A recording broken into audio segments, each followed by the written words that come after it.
শাকিল, নুসরাত ফারিয়াকে তো ডিবিতে নিয়ে আসা হয়েছে, ঠিক সবশেষ কি তথ্য রয়েছে আপনার কাছে, কি হচ্ছে মূলত সেখানে?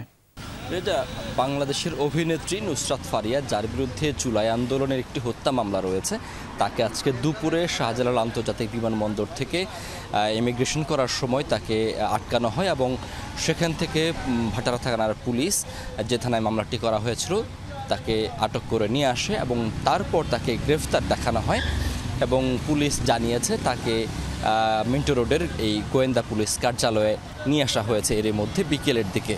এবং এখানে তার পরবর্তী কার্যক্রম হচ্ছে তাকে মামলার বিষয়ে এবং তাকে অন্যান্য আরও বিষয়ে তার বিরুদ্ধে যে অভিযোগগুলো আনা হচ্ছে সেগুলোর বিষয়ে তাকে প্রাথমিক জিজ্ঞাসাবাদ করা হবে এবং জিজ্ঞাসাবাদ করার পর তার পরবর্তী আইনি প্রক্রিয়া গ্রহণ করা হবে। পরবর্তী আইনি প্রক্রিয়াগুলোর মধ্যে রয়েছে তাকে 24 ঘন্টার মধ্যে আদালতে হাজির করা হবে এবং সেখানে হয়তো তার বিরুদ্ধে আরও জিজ্ঞাসাবাদ করার জন্য, পরবর্তী পর্যায়ে জিজ্ঞাসাবাদ করার জন্য রিমান্ডের আবেদন করা হতে পারে।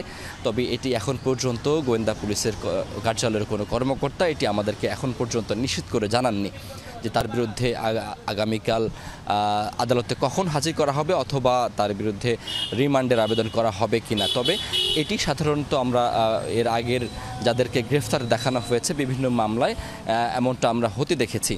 তিনি একজন বাংলাদেশের অভিনেত্রী এবং তার বিরুদ্ধে যে হত্যা মামলাটি করা হয়েছে এই ভাটারা থানায়, মামলাটি হয়েছে এপ্রিলের শেষ সপ্তাহে।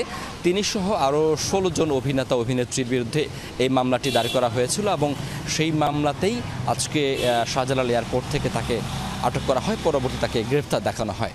রেজা, সবশেষ তথ্যগুলো আপনার মাধ্যমে জেনে নিচ্ছিলাম। ধন্যবাদ শাকিল আমাদের সাথে যুক্ত হওয়ার জন্য।